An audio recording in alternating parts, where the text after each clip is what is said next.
Consejera de Salud y Bienestar Social de la Junta de Andalucía, María Jesús Montero. Un momentito.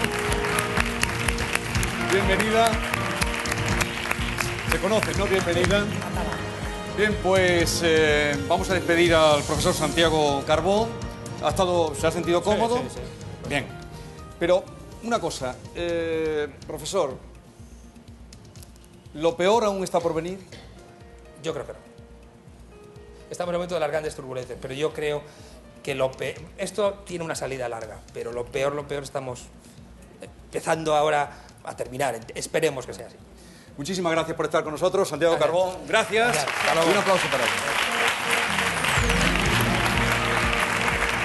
Buenas noches, consejera. Consejera de Salud, gracias por aceptar la invitación, por ser la primera política en activo que pisa Han pasado otros políticos, pero ya veían los toros desde la barrera. Sí. Usted está activo y está en la pelea. Así es que muchísimas gracias por estar con nosotros. Pero vamos a ver antes qué opinan, pues, de su departamento, de su área, qué opinan en la calle. Donde menos se tiene que recortar precisamente es en la salud, porque al final tú puedes tener dinero, puedes tener lo que sea, pero como te falle la salud estás mal. La dependencia no se dan cuenta. Ellos, como tienen medios económicos, pues se lo pueden permitir, no se dan cuenta que hay gente que tiene que dejar su trabajo, uno de los trabajos, para poder dedicarse a esa persona. Y después son cosas que cuestan dinero. En esta época de crisis lo que hay que racionalizar el gasto lo máximo posible en todas las áreas, o sea, que no haya despilfarro. El poco dinero que tienen las administraciones públicas, utilizarlo bien. Yo no lo veo mal. Si entre todo lo hará un poquito, que hay que pagar un poco de medicina, que hay que pagar un poco de todo, y si esto se puede subir, pues se suba, pero que no se lleve. En sanidad y en educación nunca en la vida. Pero lo han tocado y lo han tocado mucho. Y muy mal. Una sanidad pública debe ser para todos igual, ya que hemos conseguido llegar a ese nivel. Todo lo que sea en detrimento de esa sanidad es malo para el ciudadano. Se deben 19.000 millones a la sanidad y eso hay que solucionarlo. ¿Qué es lo que pasa? Que el que necesita las medicinas tiene que por lo menos contribuir a pagar algo. Creo que se podrían recortar costes sin dañar lo que es el servicio al enfermo, ¿no? Los recortes son siempre malos y los recortes lo que traen es pobreza. Los recortes, jamás saldremos de este problema con recortes. Yo no estoy en contra del copago porque me parece que cuando tenemos que pagar aunque sea un céntimo por algo, ya abusamos menos. Esa es la opinión de la calle. Ahora va a escuchar usted las preguntas incisivas, directas de nuestro público. ¿Está bien? ¿Se encuentra Sí, perfectamente. Bien. Muy bien, encantada de escuchar. Vamos a empezar por Sevilla. A ver, Israel, adelante. Buenas noches. Valor tiene usted, está ahí abajo. Bueno, no empecemos así, ¿eh? No empecemos así. No, es broma. ¿Qué opinión tiene usted sobre las declaraciones de Ana Mato que insiste en que el copago es una medida justa y equitativa y que no tiene afán recaudatorio, sino disuasorio? Yo estoy radicalmente en contra. Creo que el copago afecta fundamentalmente a las personas enfermas. Prefiero un sistema que pague la sanidad según los impuestos que tiene que pagar cada uno, el que tiene más renta que pague más, el que tiene menos renta que pague más, pero cuando uno tiene la desgracia de caer enfermo, tener la circunstancia añadida de tener que pagar es una carga añadida. Y por otra parte también pienso que la mayoría de los medicamentos, que es el copago que se ha aplicado ahora, son un acto profesional, hay un médico, una enfermera, que te lo indica, que te lo prescribe y por tanto no tomar ese medicamento, que haya solo una persona que no lo tome por nivel de renta, creo que puede poner en peligro la salud de los más débiles, de los más pobres. Vale, gracias. O sea, usted no va a poner el copago aquí en Andalucía. Digo, Sí, por lo de copago... cuando veas las barbas de tu vecino... No, cortar... el copago en medicamentos es una medida estatal obligada para las comunidades autónomas que en Andalucía se ha aplicado a los pensionistas. Nosotros hemos recurrido la norma al Tribunal Constitucional y todavía no sabemos, no se ha pronunciado, no sabemos qué va a ocurrir al final. Vamos a Cádiz. A ver, Estefanía, adelante. Hola, buenas noches. Bueno, yo soy Estefanía, tengo 30 años y estoy desempleada. Tras una disminución de 70 millones de euros para la ley de dependencia, para violencia de género, discapacidad, ¿Bienestar social para quién? Sí, te refieres fundamentalmente a la disminución del presupuesto del Gobierno de España. La verdad es que es un problema importante. Se ha disminuido este año 89 millones de euros de la dependencia. Que tengan en cuenta una cosa, cuando el sistema se puso en marcha, el Estado contribuía un 50% para cada persona que se encontraba en esta situación y ahora contribuye solo un 30%. Si tenemos en cuenta que las comunidades no tienen más ingresos, que tampoco lo tienen los ayuntamientos, pues realmente tenemos que estar haciendo encajes de bolillo para que este sistema, para que el modelo de la dependencia y esa disminución no se traduzca en menores prestaciones o en menos personas que sean beneficiarias de este nivel. Así que estamos trabajando, yo creo que intensamente, con las empresas, con los ayuntamientos, con las entidades sociales, con todos aquellos que dan los servicios, intentando bajar tarifas, en algún caso, y en otro caso, pues priorizando bien a aquellas personas que se encuentran más vulnerables. ¿Entendida? Bien. Pues vamos a Málaga, que últimamente todo lo que se habla de Málaga es de Isabel Pantoja, pero aquí hay gente que quiere hablar. A ver, Jorge Javier, sí, es verdad. Buenas noches, señora consejera. En primer lugar, le quiero dar las gracias por dar la cara con la que está cayendo en materia de sanidad en estos momentos. Y en segundo lugar, en Andalucía hemos pasado de tener medicamentos gratuitos para las personas con menos poder adquisitivo a tener operaciones incluso para la gente que venía de fuera por aquello del turismo sanitario, a tener recortes de ambulancias, recortes de personal, a no haber sustituciones en centros de salud, sobre todo en época estival. Mi pregunta es muy clara, es muy sencilla. ¿Está en la sanidad pública andaluza en la UBI? No. En absoluto. Le puedo comunicar la buena noticia de que la sanidad pública está en muy buen estado de salud, valga la redundancia. Es decir, en este momento el sistema sanitario, yo diría que el conjunto del estado del bienestar está aplicando ajustes, recortes, para intentar no repercutir en los ciudadanos ni un retroceso en materia de derechos conquistados. Dicho de otra manera, lo que estamos haciendo en Andalucía, que no es lo mismo que se hace en otras comunidades autónomas, es que estamos intentando que no haya disminución de servicios, incremento de las listas de espera o cierre de puntos de centros de salud. ¿Cómo lo hemos aplicado? Fundamentalmente a través del esfuerzo de los profesionales en una rebaja salarial, que evidentemente no es plato de gusto de nadie a quien se le aplica, pero que ese compromiso de los profesionales está proporcionando un mayor ahorro, además de comprar de una forma más eficiente, disminuir nuestra estructura burocrática y, en definitiva, pues trasladar la mayor parte de los ingresos a la persona que los necesita, digamos que a pie de cama o a pie de consulta. Pero yo diría que tenemos una buena salud y que estamos trabajando intensamente para que esa salud, incluso en momentos de crisis, no solo no se deteriore, sino que se consolide. Por último, muy rápidamente, ¿deduzco que hemos tocado fondo y que lo mejor está por llegar? Ojalá, ¿verdad? Yo creo que, antes lo comentaba la persona que me ha precedido, yo espero que estos años que vienen sean años en los que la situación económica empiece a tener otra apariencia, empecemos a salir a flote, pero sí es verdad que los ajustes más duros se han producido en este año 2012, fundamentalmente recordará a raíz del mes de mayo que hubo que preparar desde el Gobierno un plan económico que se aprobó por el Gobierno de España para intentar cumplir el objetivo de estabilidad. Muchas gracias. Atendido, vamos ahora a Almería. Paco, adelante. Hola, buenas noches, consejera. Yo estoy un poquito así con el tema de los recortes, que es de lo que estamos hablando. Yo le preguntaría, ¿qué recortes le quedan todavía a la sanidad andaluza como consecuencia del tijeretazo del Gobierno a la sanidad nacional?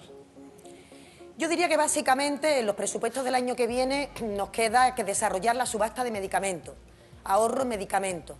España y Andalucía es un país que todavía gasta un porcentaje de sanitario muy alto en medicamentos.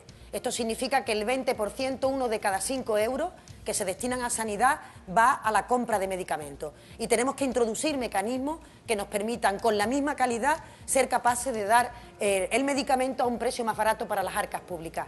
Esos son los recortes más importantes para el año que viene que quedan. Todo esto, desde luego, si el escenario de estabilidad presupuestaria está en la previsión que entendamos. Si hay otro tipo de contingencias asociadas con la economía, pues a partir de ahí, en este momento no tengo respuesta porque es un escenario que no puedo en este momento anticipar.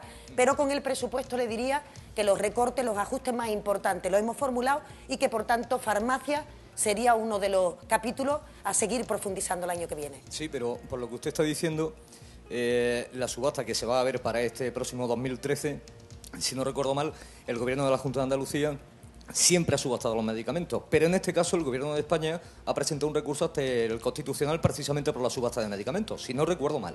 No, Andalucía puso en marcha el mecanismo de la subasta para 3 principios, digamos que para 3 tipos de sustancias que producen curación o disminución de síntomas, pero se paralizó por el Gobierno de España. El ahorro estimado que tenemos en materia de subasta está en torno a los 200 millones de euros, que es una cantidad importante, que la necesitamos y que, por tanto, estoy deseando que el Tribunal Constitucional levante la suspensión cautelar, cuestión que se tiene que producir a lo largo del mes de enero. Espero que sea así. De acuerdo, muchas gracias. Buenas noches. Consejera, ¿para cuándo tiene usted previsto poner el euro por receta? Yo no tengo previsto poner el euro por receta, ni está ni se le espera en Andalucía. Por tanto, son otras comunidades autónomas que espero que el Gobierno también las recurra al Tribunal Constitucional como hizo con la subasta. Vamos a Jaén. Paqui, adelante. Hola, muy buenas noches.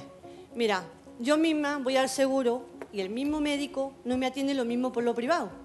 Entonces, ¿por qué se le permite a los médicos que tengan consulta privada, además de trabajar para la Seguridad Social? ¿Y quién controla esos ingresos? Bueno, digamos que los trabajadores del sistema sanitario son empleados públicos que se rigen por las normas del empleado público, que tiene un régimen de compatibilidad.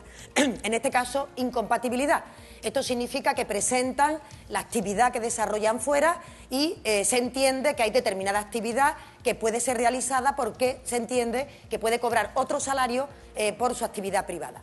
Mi opinión, a propósito de la compatibilidad, desde luego no se puede permitir el doble ejercicio público y privado en aquellas personas que tienen cargos de responsabilidad dentro de los servicios. El jefe de servicio, el director de la unidad, el supervisor, todos aquellos que tienen la obligación de controlar las listas de espera, de garantizar las demoras, de velar por la calidad, porque se puede producir un efecto perverso de intentar perjudicar al sistema público para derivar al sistema privado. Pero el resto de compatibilidad ni siquiera el Gobierno andaluz tiene capacidad. Pero ya están cobrando doble sueldo. El que sea ya está cobrando doble sueldo. ¿Quién controla esos ingresos? Los ingresos totales. ¿A la saca? Hacienda. Los ingresos totales. ¿Hacienda? Claro, los ingresos totales de una persona da igual porque vía se reciban, ¿por lo privado controla también? Hacienda. Sí, tiene obligación de declararlo. O sea, un médico privado tiene obligación de declararlo y si hay un sistema de compatibilidad que hace, por ejemplo, que no se puedan concertar servicios en aquellos lugares en donde trabajan profesionales que están en el sector público, para evitar justamente este elemento que usted dice. Pero es una materia de debate que en el sistema sanitario siempre está vivo y que concretamente en Andalucía lo hemos obligado a aquellas personas que se tienen que presentar a jefes de servicios, supervisores o cualquier tipo de responsabilidad. Pues ahí vamos, que el que tiene pues va por lo privado y a la Seguridad Social o a lo público pues ni mirarlo siquiera. Bueno, pero yo creo que tenemos un sistema sanitario que es orgullo de los andaluces por la alta calidad. Le diría más, la mayoría de los ciudadanos cuando tienen un problema que realmente le preocupa, una situación grave, acuden al sistema público, incluso en los partos, que suele ser el tipo de atención que más se deriva a la atención privada, pero yo creo que tenemos un sistema sanitario muy bien consolidado, que las personas que tienen más capacidad de riqueza acuden al servicio público y eso es una garantía para el futuro. Yo veo poquitos, pero bueno, muchas gracias. Bien, pero de nuestra sanidad estamos muy orgullosos y tenemos que defenderla, la sanidad pública y gratuita para todos. Gracias por estar con nosotros. Vamos a Cádiz. María, adelante. Hola, buenas noches. Retomando su mención sobre los profesionales de sanidad, dijisteis que se iban a reducir los sueldos un poco, pero se ha reducido un 25% a los interinos y eventuales y un 13% a los médicos del MIR. Y además los contratos se están renovando mes a mes. ¿Nos podría explicar qué concepto tiene usted de poco? Bueno, no sé quién ha utilizado... A ver. No sé si yo en algún momento he utilizado esa expresión, no la recuerdo, como poco mucho, no suele ser. Lo que sí hemos hecho es una aplicación de las 37 horas y media, que es la jornada que aprobó el Gobierno de España, que se ha traducido en la mayoría de las comunidades autónomas en despido de trabajadores, circunstancia que en Andalucía no podíamos permitir. Tenemos una de las cifras de paro más altas del país y además cuando se despiden trabajadores del sector sanitario se tienen que cerrar puntos, se tienen que cerrar servicios o tenemos que trabajar con menor calidad. Eso es una obviedad y por tanto hemos preferido rebajar los salarios, aunque esto significa pues una molestia muy importante para todos los trabajadores y eso ha provocado, como es normal, una expresión de malestar en el conjunto de los trabajadores. ¿Entonces considera que esto es un poco? No, pero le digo, lo hemos hecho de una forma progresiva, es decir, aquellos que cobraban más se le ha reducido más el salario, aquellos que cobraban menos se le ha reducido menos el salario. Pero en el caso que usted me ocupa no son probablemente los médicos interinos, son los eventuales. Los contratos eventuales, es decir, de personas que no tienen plaza en propiedad, ni siquiera son interinas, son personas que están contratadas por un tiempo determinado, esas personas sí se ha reducido la jornada porque el conjunto de las horas del sistema sanitario se ha visto incrementada con motivo de la ampliación de las 37 horas y media. Esto ha llevado a que esas personas, en concreto, se le ha reducido un 25% su contrato y se ha hecho en una temporalidad que nos permita asumir el conjunto del ajuste económico en este capítulo. Pero es una circunstancia, insisto, solamente planteada en las personas que tenían un contrato temporal. En Andalucía le hemos bajado esa contratación, en otras comunidades autónomas directamente los han echado. Muchas gracias. Consejera, a ver, dígame una cosa. Estamos contemplando 2 semanas que llevan en huelga los médicos, los MIR. Gente que ha tenido que estudiar 6 años de carrera, la prueba es dificilísima para entrar en medicina, 5 años de especialidad, son los que están en las puertas de urgencias. ¿Tienen o no tienen motivo los médicos residentes para hacer esta huelga? Bueno, en primer lugar, decir que son los médicos mejor preparados de nuestra historia. Tengo el orgullo de decir que cada generación de nuevos médicos, de nuevos residentes, sabe más que la anterior. Esto es una riqueza del sistema sanitario, personas con un currículum altísimo que les ha costado mucho trabajo estudiar medicina y que yo diría que su principal frustración en este momento viene de la falta de expectativa laboral. Hace escasamente 4 años teníamos un sistema sanitario creciente en todo el Estado, en donde faltaban médicos y de pronto esta crisis ha provocado un escenario en el que se están despidiendo personas, no se pueden jubilar, algunos que se marchan ya por motivo de edad y por tanto hay una perspectiva laboral peor que la que teníamos escasamente hace 3 años. Y además le hemos bajado el salario, al igual que el resto de profesionales, con motivo de estos ajustes que se han producido. Por tanto hay causas que permiten ese malestar y esa expresión que están desarrollando los residentes. Pero sí me gustaría decir que creo que prontísimo, vamos a llegar a un acuerdo. Hay una voluntad decidida de diálogo por parte de la Administración y de intentar atender algunas de las peticiones que ellos plantean, todas aquellas en relación con la calidad y también algunas en relación con el aspecto económico que quieren mejorar. Bueno. Vamos a Sevilla. A ver, Pilar, adelante. Adelante, Pilar. Buenas noches, señora consejera. ¿Tiene usted seguro médico privado? No. Bueno, un momentito. Bueno, ahora repetiremos la pregunta a la vuelta de la publicidad, donde seguiremos hablando con la consejera de Salud, que está con nosotros. Ahora puede tomar un poquito de agua incluso. Hablaremos después de la corrupción política con el presidente de la Comisión de Investigación de los ERES y también con el magistrado del Tribunal Supremo, José Antonio Martín Pallín. Volvemos enseguida. Me he adelantado. Bueno, ¿Mantendrá Gallardón el tasazo tras la presión de jueces, abogados y fiscales? ¿Son suficientes las medidas del Gobierno contra los desahucios? Y además, el caso de los ERE se cierra con polémica. El mayor caso de corrupción política en Andalucía. Hoy, en Pido la Palabra.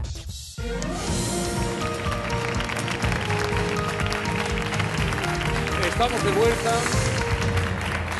Son las 11:30 de la noche y seguimos en Pido la Palabra con la consejera de Salud y Bienestar Social de la Junta de Andalucía, María Jesús Montero. Pero quiero en este momento agradecer a la audiencia cada vez más numerosa que sigue este programa y sobre todo a todos los tuiteros y gente que en las redes sociales también nos sigue y también nos hace llegar su opinión y sus preguntas. Nos habíamos quedado, y está de pie, muy bien, Pilar, con esa pregunta que yo no había oído muy bien. A ver, ¿cómo es esa pregunta? Bueno, le había preguntado si usted tiene seguro médico privado, ha adelantado que no. Quería que nos convenciera a todos los andaluces de por qué no lo necesitamos cuando vemos a nuestro alrededor que las clínicas privadas no paran de crecer, que cada vez, como ha comentado esta señorita, pues hay más médicos que desvían sus consultas desde el ámbito público a su consulta a la privada. No sé, convénzanos de por qué no necesitamos el seguro médico. Yo, como le decía, no tengo seguro sanitario privado, tampoco tengo plan de pensiones, mis hijas acuden a un colegio público, soy una firme convencida Pues de será que la lo público... única, será la única. No, yo creo que hay muchas personas, muchos compañeros, por lo menos de personas que se mueven en mi entorno, que así lo hacemos. Yo soy una convencida de que lo público funciona bien, que tenemos que hacer una apuesta por eso y además estoy muy satisfecha, probablemente porque soy hija de maestro y por tanto siempre me he criado en un colegio público y estoy muy contenta de haberlo hecho. Evidentemente en este momento las compañías aseguradoras han visto el cielo abierto con todas las privatizaciones que se están produciendo en el conjunto de España y quieren coger el trozo de tarta que supone la sanidad. De hecho, la política que está siguiendo el Partido Popular, bajo mi criterio, a mi juicio, es una política que persigue entregar ese trozo de la tarta que es la sanidad a esas compañías aseguradoras, a esas compañías de seguro que en definitiva lo que quieren es hacer un negocio con la salud de los ciudadanos. Y por tanto todos los anuncios que vemos en televisión, toda la propaganda que ahora se ha expandido por todas las ciudades, viene a responder a esa intuición que tienen las compañías aseguradoras de que desde la publicación del decreto de agosto se ha abierto la veda. Esto significa que hemos cambiado y el gobierno de Rajoy ha cambiado de tener un sistema sanitario universal para todos los ciudadanos a un sistema para los asegurados. Y creo, y no me gustaría acertar, pero creo que lo puedo anticipar con rotundidad, que la hoja de ruta del Gobierno de España es que en el futuro el sistema de aseguramiento en España sea un sistema de aseguramiento libre, que el que quiera lo tenga privado, que el que quiera lo tenga público, lo cual en definitiva es el desmantelamiento y el fin de la sanidad pública tal como la conocemos. Eso nos lleva a una sanidad pobre para pobres y a una sanidad rica para aquellos que se la puedan pagar. Bueno, pues espero que en Andalucía no se dé el caso y si se da el caso, recuerde usted sus palabras. No, en Andalucía le garantizo que desde luego desde este Gobierno jamás vamos a impulsar, todo lo contrario, lo estamos combatiendo en el conjunto de España. Muy bien, muchas gracias. Vamos a Málaga. Cristina. Adelante, Cristina. Hola, buenas noches. Al hilo de lo que estamos hablando, debido a esta situación económica desfavorable, otras comunidades autónomas sí están privatizando sus hospitales y están despidiendo a parte de su plantilla. Mi pregunta es la siguiente. ¿Es posible que esto ocurra en Andalucía? No. La privatización va totalmente en contra de los valores que promovemos.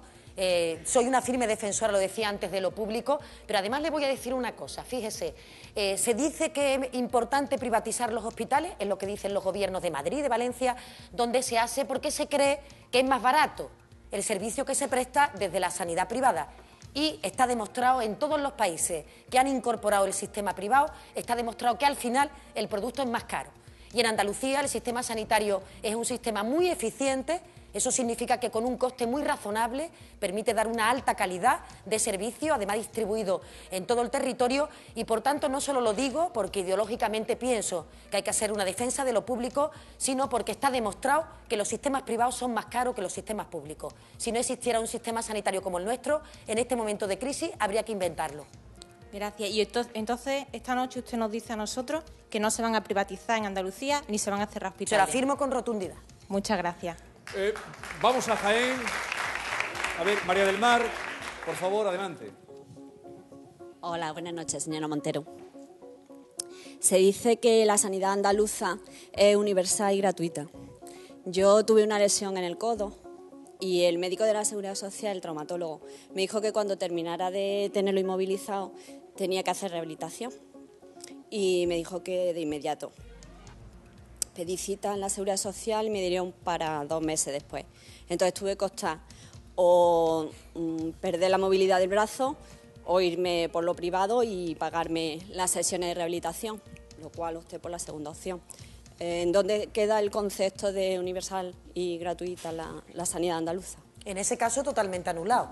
Es decir, esa situación es una situación impresentable que hay que combatirla.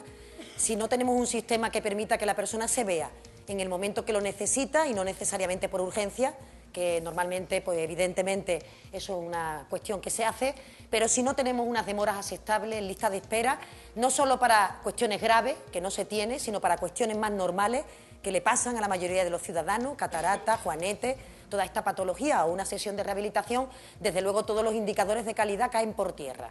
Por tanto, nuestro caballo de batalla es justamente pelear contra las demoras, ser capaces de tener el servicio, no solo prestarlo, sino tenerlo en tiempo y en forma. Y por tanto, no hay que bajar la guardia en esto, y es verdad que a veces se producen estas circunstancias y tienen que ser para nosotros siempre objeto de preocupación. ¿Y quién tenemos que pelear, ustedes o nosotros? Bueno, todos, ¿no? Tenemos que pelear todos porque el sistema sanitario dé una respuesta eficaz. Que tengo que decir que la mayoría de las veces la da, a pesar del trabajo que eso supone y que en ocasiones no tiene capacidad de dar respuesta en tiempo. Pero lo tenemos que pelear, por supuesto, los políticos, que somos los responsables de garantizar estas demoras, pero los ciudadanos también exigiendo al conjunto de las administraciones que cumplamos. Y eso también es un pepito grillo que es necesario de vez en cuando ajustarlo. Muchas gracias. Vamos a Córdoba. Elvia, adelante. No habías preguntado nunca, ¿no? No. Pues hoy te va a tocar. Adelante. Hola, buenas noches. A mí lo que me gustaría saber es, teniendo en cuenta la actual situación de crisis, de recortes, de escasez de recursos, ¿qué es lo que opina de que los inmigrantes sin papeles no tengan acceso a la sanidad pública? Estoy de acuerdo en una cobertura universal, y cuando desde el Gobierno de España se planteó que los inmigrantes que viven en nuestros países, que viven en Andalucía o en Madrid o en Valencia, no tuvieran acceso a la sanidad pública, dije que no me parecía bien por diferentes razones. La primera, porque se dice que se gasta dinero, mucho dinero, en la atención a estas personas, cuestión que es radicalmente falsa. Los inmigrantes son personas que consumen muy pocos recursos sanitarios porque no están acostumbrados en sus países de origen a ir al médico, e incluso les da miedo. Hemos trabajado con las ONG porque pueden ser portadores de enfermedades, no van al médico por si les piden los papeles, y luego tenemos una enfermedad que, por ejemplo, pueda estar radicada, que se propaga con motivo del no control y de la no atención. También por razones humanitarias. Creo que una persona, cuando viene a España, cuando está en España, habrá que combatir que no haya una inmigración irregular, y habrá que ver qué mecanismos se ponen en marcha, pero una vez que está aquí no se le puede negar la atención sanitaria. Vale, gracias. Como ha salido en muchas ocasiones alusiones a la política sanitaria del Gobierno central, del Gobierno de Madrid, o Gobierno de España, no de Madrid, no, Gobierno de España, quiero una cosa que quede clara para los que están aquí presentes, de todo el mundo. La ministra de Sanidad, Ana Mato, ha sido invitada, es más, tiene la invitación para que esté en el programa. Es decir, que está invitada, ¿eh? No vayamos a decir que no tiene aquí también, todo el mundo tiene la palabra. Huelva. Carolina, adelante. Hola, buenas noches. Mi pregunta va enfocada a una enfermedad que es un poco delicada.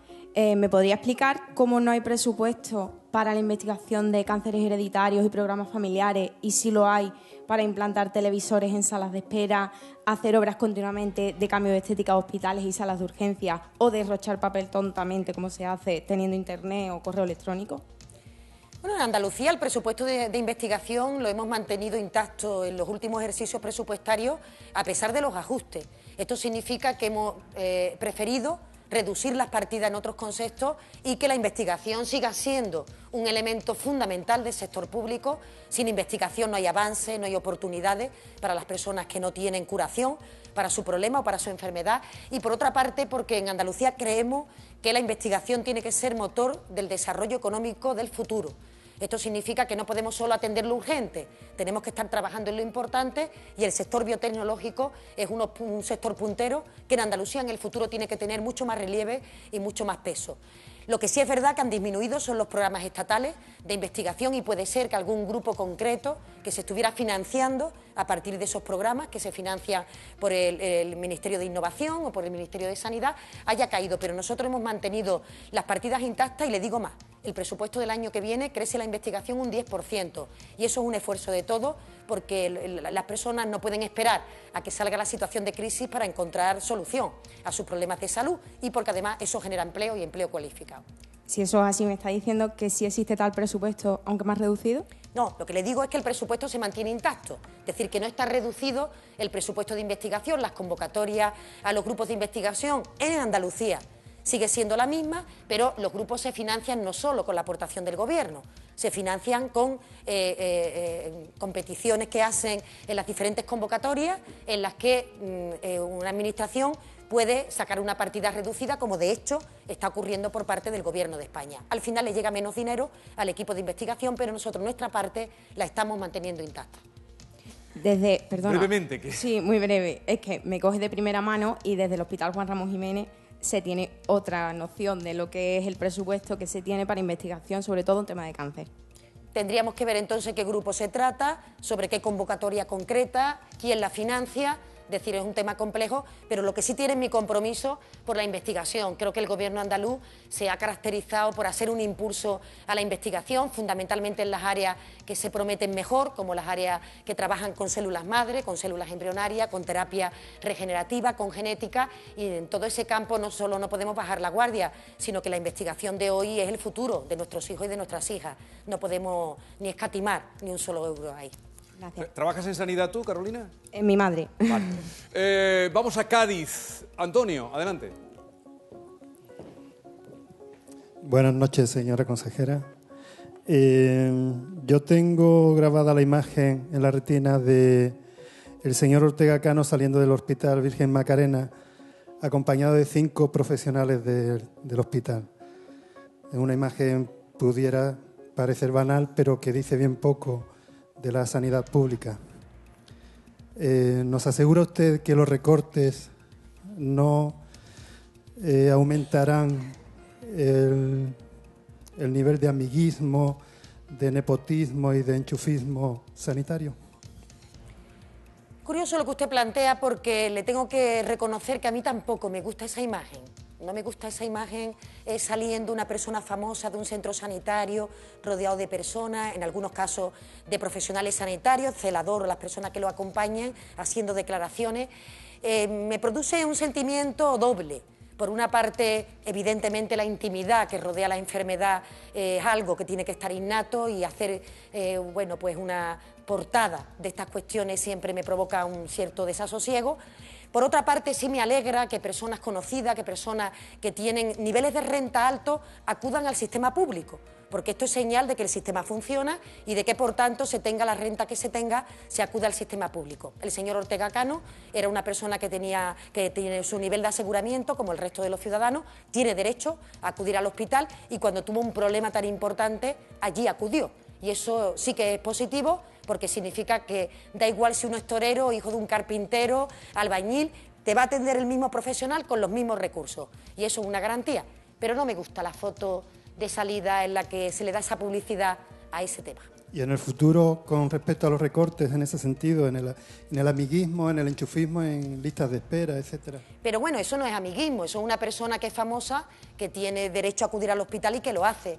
Y me gustaría decirle que en el sector sanitario, que es una administración que tiene un potente presupuesto, en mi consejería son más de 10.000 millones de euros del presupuesto, creo que los profesionales que trabajan en ella, sean directivos, médicos, celadores, son personas muy honestas, muy honradas, que administran de forma adecuada el presupuesto público, y no le niego, si alguien tiene un conocido en la sanidad que haya podido ser atendido por una persona, y eso hay que combatirlo, porque todos los ciudadanos somos iguales ante la enfermedad, pero evidentemente los ajustes nada tienen que ver con eso, tiene más que ver con prácticas profesionales que no solamente ocurren en sanidad, ocurren en otros sectores, pero no por ello es menos condenable.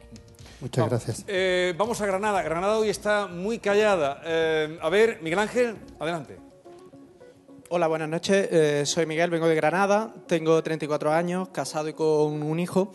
Y quería decirle una pregunta. Soy valorador de la ley de la dependencia, de la situación de dependencia. Habla usted esta noche varias veces sobre eficiencia. Casi la totalidad de los trabajadores que estamos ahora sobre la ley de dependencia somos funcionarios interinos.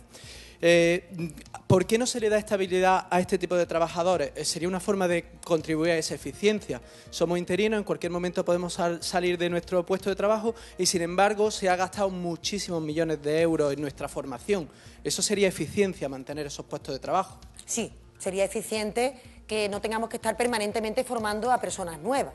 Y, por tanto, todo lo que se aprende en un periodo del trabajo que todos hemos tenido que aprender en esas primeras etapas, se continúe. Pero para poder ser funcionario de plantilla es necesario convocar lo que se llama una oferta pública de empleo, una oposición, como habitualmente la conocemos, y le tengo que transmitir que en este momento pues, los presupuestos, la ley de presupuestos de España solamente permite sacar el 10% de las plazas que se van quedando vacantes, que se van jubilando a oposición. Ha ocurrido en educación, recuerda usted que no hace mucho, la Consejería de Educación sacó una oposición para educadores y se la recurrió el Gobierno de Rajoy y se ha suspendido la oposición.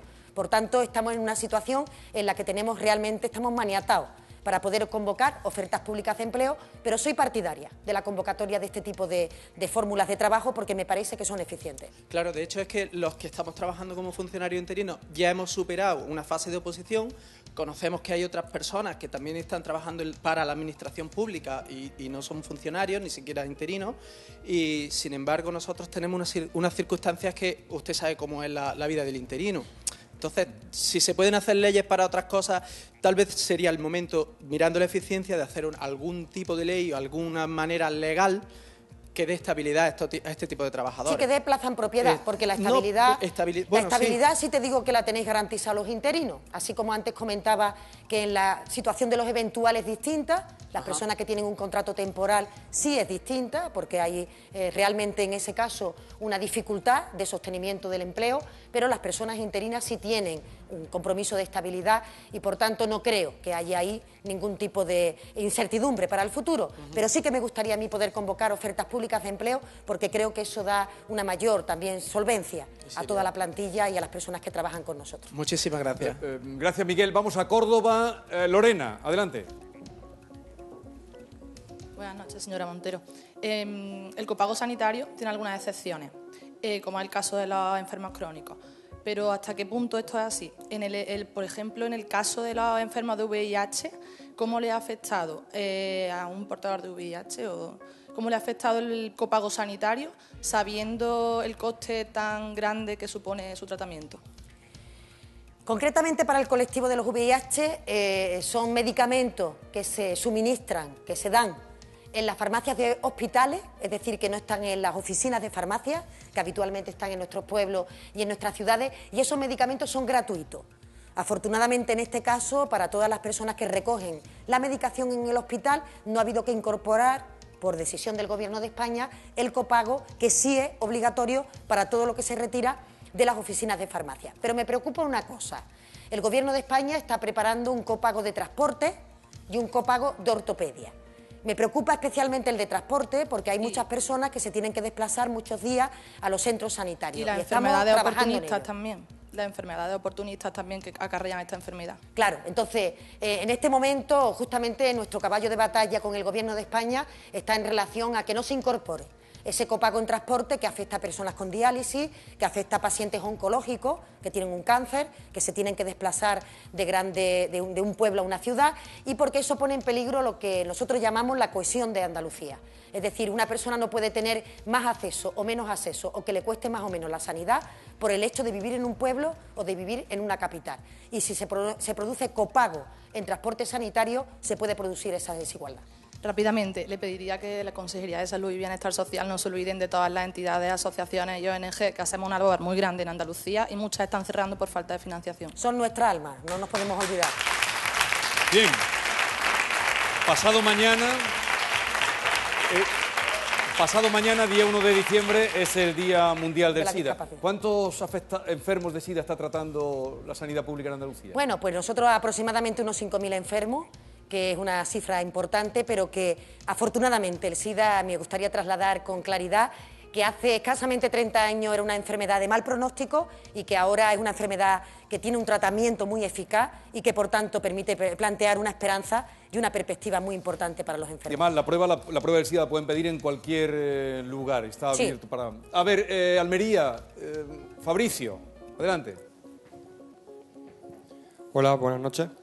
Mi pregunta es un poco compleja y es que la Junta de Andalucía ha presentado 2 recursos de anticonstitucionalidad en educación y sanidad en los Real Decreto Ley que obliga a recortar una materia presupuestaria, incumpliendo esto el Estatuto de Autonomía de Andalucía. Por lo tanto, ¿el Gobierno andaluz está estudiando medidas de insumisión contra esto? No, el Gobierno andaluz es un gobierno que cumple las leyes, que por tanto, aunque no le guste, lo combate democráticamente en aquellos entornos donde puede, llevándolas al Tribunal Constitucional y también en el debate político el debate de la denuncia, el debate de manifestar nuestra posición contraria, pero no somos un gobierno insumiso, somos un gobierno que cumple las leyes, aunque en este caso esas leyes no nos gusten. Aunque esas leyes incumplan el Estatuto de Autonomía, que es la filosofía donde se basa el Estado de Autonomía andaluz. Claro, para eso está el Tribunal Constitucional, es decir, lo que se hace cuando creemos que hay algo que se aprueba por el Gobierno de España que va contra el Estatuto de Autonomía, existe un órgano, que es el Tribunal Constitucional, que entiende de estos asuntos y que, por tanto, le da la razón a una parte o a otra parte. Y también hay mecanismos como suspensiones cautelares, que las pide el Gobierno de España, que significa que la norma se aplica o no mientras que está en vigor. En este caso solo puede hacer el Gobierno de España y no la comunidad autónoma, y por tanto tenemos que cumplir hasta que el Tribunal Constitucional diga, como creemos que va a decir, que esas medidas son inconstitucionales. Bien, vamos con Mar Barrera a ver qué dicen las redes sociales en torno al debate que tenemos. Mar. Muy buenas noches, señora consejera. Tengo que decirle que desde que se supo de su participación en nuestro programa, las redes Internet se han revolucionado.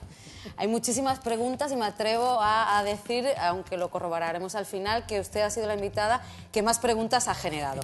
Sobre todo las estamos recibiendo procedentes de los médicos residentes de nuestra comunidad.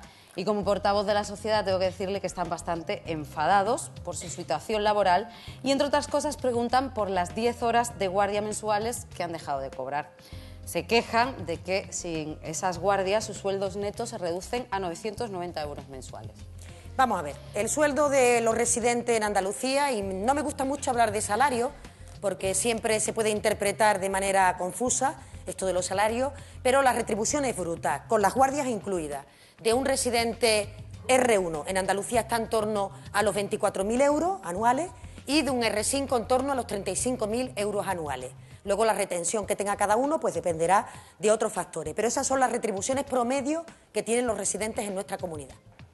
Bueno, esta era la primera pregunta. La segunda, si se agota la prestación de desempleo, se pregunta uno de nuestros usuarios, ¿puedo acudir a la Seguridad Social o ya no me cubre? No, la Seguridad Social en Andalucía, el sistema sanitario en concreto, lo va a cubrir siempre.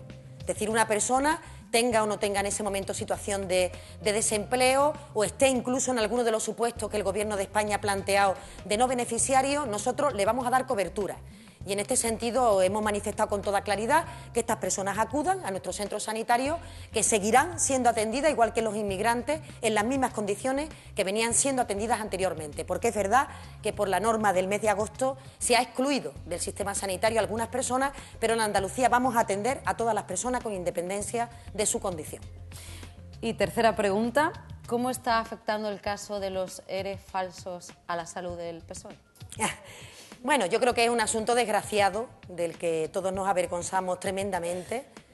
Al menos las personas que somos muy honestas, que tenemos un compromiso con el sector público, yo creo que es una vergüenza lo que ha ocurrido con el tema de los ERE, del que nunca será suficiente para pedirle perdón a los ciudadanos por lo que ha ocurrido, protagonizado en algunos casos por personas pertenecientes a nuestra formación política. Y tenemos que combatir la corrupción con uñas y dientes, porque los ciudadanos están separándose de la vida política a propósito de que se ven imágenes que son intolerables para cualquier circunstancia. Y el alejamiento de los ciudadanos de la política es peligroso, puede plantear en el futuro dificultad democrática y, por tanto, todo lo que hagamos en transparencia, en intentar rendir cuenta a los ciudadanos, como acudir a programas en donde las personas libremente puedan dar su opinión, creo que es una garantía democrática para el futuro y para evitar que se produzcan situaciones de este tipo y que aquellos que tienen las tentaciones de llevarse dinero de otros, pues realmente sean castigados y toda la fuerza de la ley pueda caer sobre ellos. Una vergüenza para el PSOE.